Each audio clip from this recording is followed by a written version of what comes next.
You know what? Apple has done it again.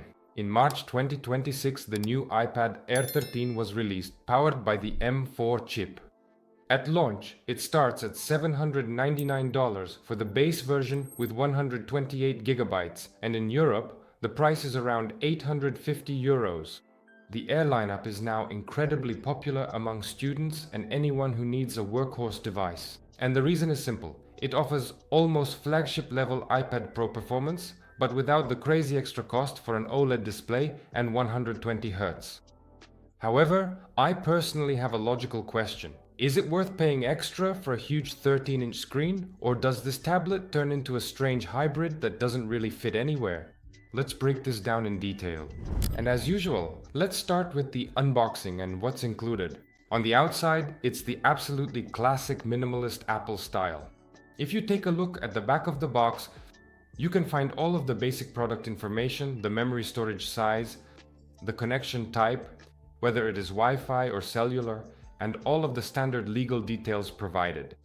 Also on the back, we can see that there is no power adapter included in the package, and you can find the IMEI and serial number of this device. Let's open the lid, and inside we'll find the tablet itself in a protective matte film, an envelope with brief documentation, and unfortunately, there are no more Apple stickers included.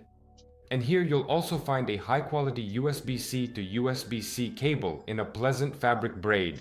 As I already mentioned, there is, of course, no charging block included. You'll have to buy it separately or use one you already have at home. The tablet I have for testing is in the classic space gray color. As far as I remember, there are supposed to be 4 color options. You'll see them in the video editing.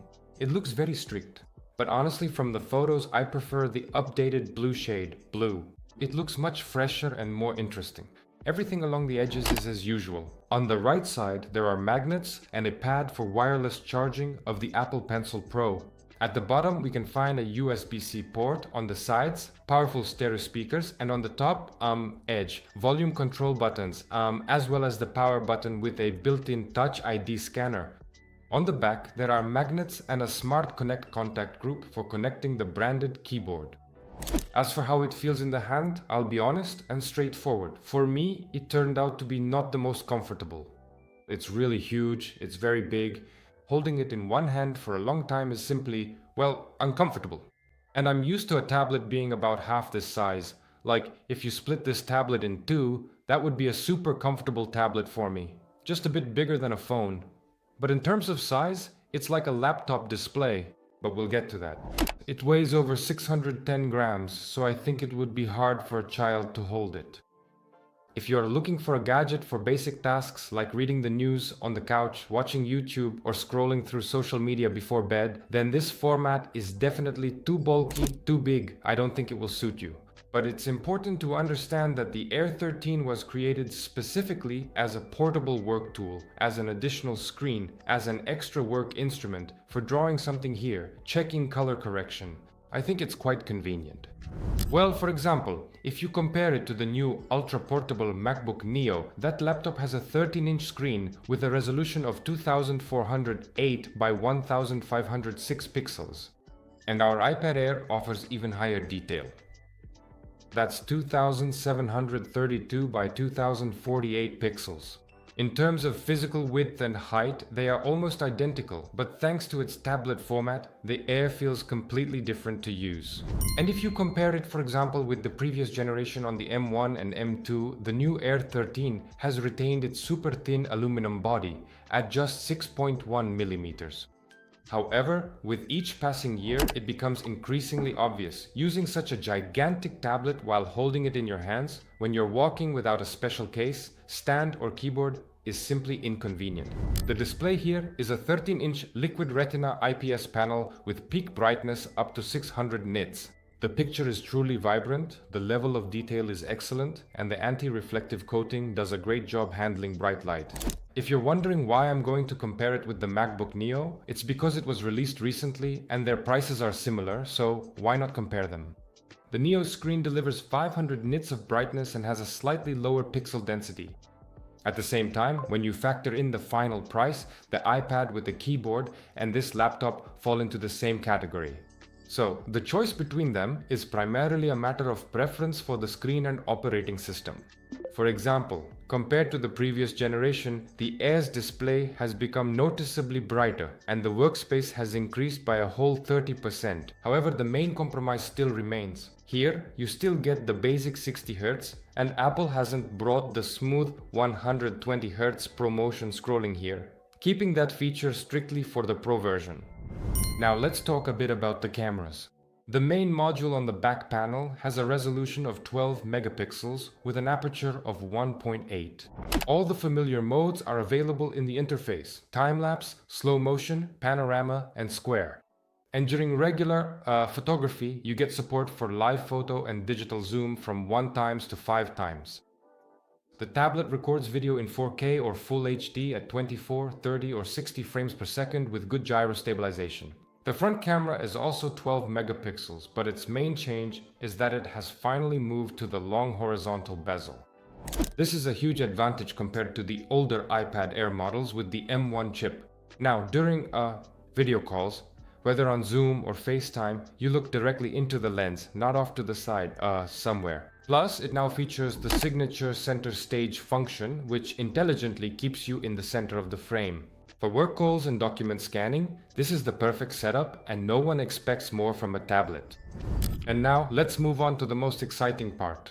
That is the internals. Inside, it has the latest Apple M4 processor and 12 GB of RAM instead of the usual 8 found in previous generations. And you might immediately ask yourself, why does a tablet need such insane power? First, for heavy-duty 4K video editing with multiple streams right on your lap. Second, for complex 3D graphics and animation. The M4 supports hardware ray tracing, so games and scene rendering look absolutely stunning. And third, for working with heavy neural networks and complex photo processing. If, for example, we go back to comparing it with the MacBook Neo, that device is equipped with the A18 Pro chip from the iPhone 16 Pro and 18 GB of RAM.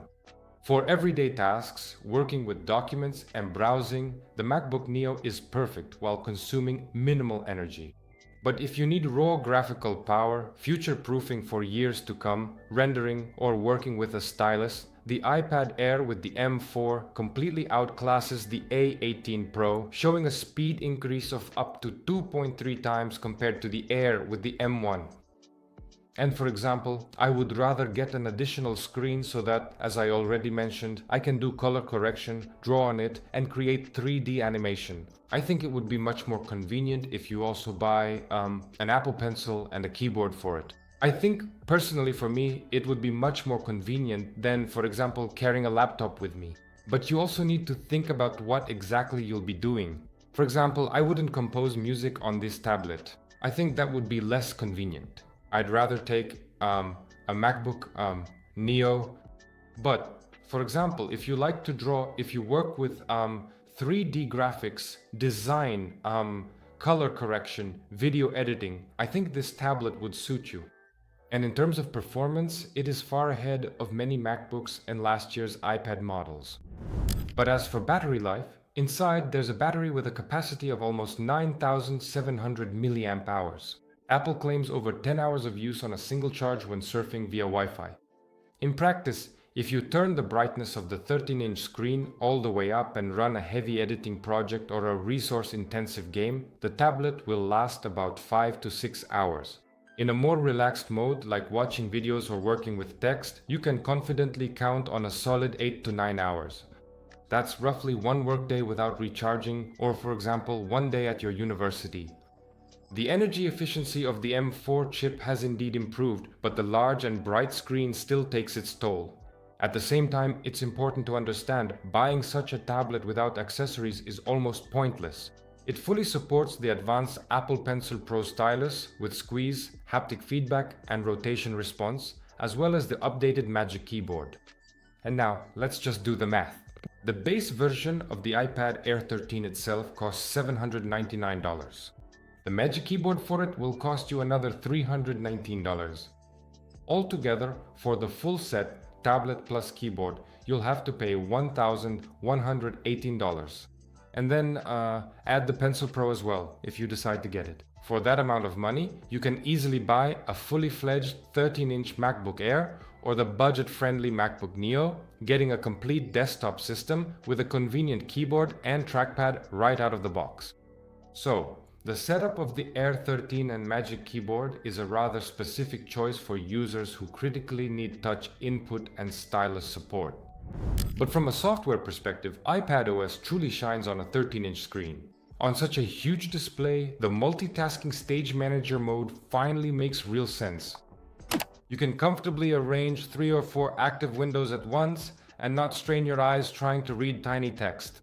In addition, the latest operating system has brought advanced Apple Intelligence features, such as smart search in the gallery, automatic transcription of audio notes, a smart text editor, and quick removal of unwanted objects from photos and videos. Thanks to 12 gigabytes of RAM, all these neural network algorithms are processed directly on the device itself and literally instantly. But let's move on to the final verdict. The iPad Air 13 with the M4 chip is an uncompromisingly powerful machine, as you may have noticed, packed into an ultra-thin tablet body. And who should definitely buy it? Here's my opinion. First of all, if you are an artist, designer, or illustrator, you get a huge, high-quality canvas for drawing when paired with the Pencil Pro. But keep in mind, you'll need to purchase it separately. Secondly, for students and content creators who need the largest possible screen for notes, sketches, or editing, but don't want to overpay for an iPad Pro or a MacBook. And thirdly, for owners of older iPads with the EM1 chip or basic models who are looking for a truly noticeable and significant upgrade. But who shouldn't buy it? Those who are looking for a simple gadget to use on the couch? It's better to save money and get the 11-inch version. It's much more ergonomic and feels more delicate in your hands. For those who need a classical laptop for constant work with text, spreadsheets, and the file system. For this amount of money, it makes more sense to just get a MacBook Neo or a MacBook Air right away. For example, personally, for myself, I wouldn't get this iPad, I would rather get a MacBook Neo. But you could, for example, get a used MacBook Air, and it would be much more convenient for me to work with it than on an additional screen. And on top of that, you still have to buy a keyboard. And of course, for demanding professionals who absolutely need an OLED display, perfect blacks, and smooth 120Hz screens. Now share in the comments which format is closer to you personally, a giant iPad with a keyboard or the time-tested MacBook Neo. Don't forget to like this video, subscribe to our channel, and hit the bell icon. See you in the next reviews.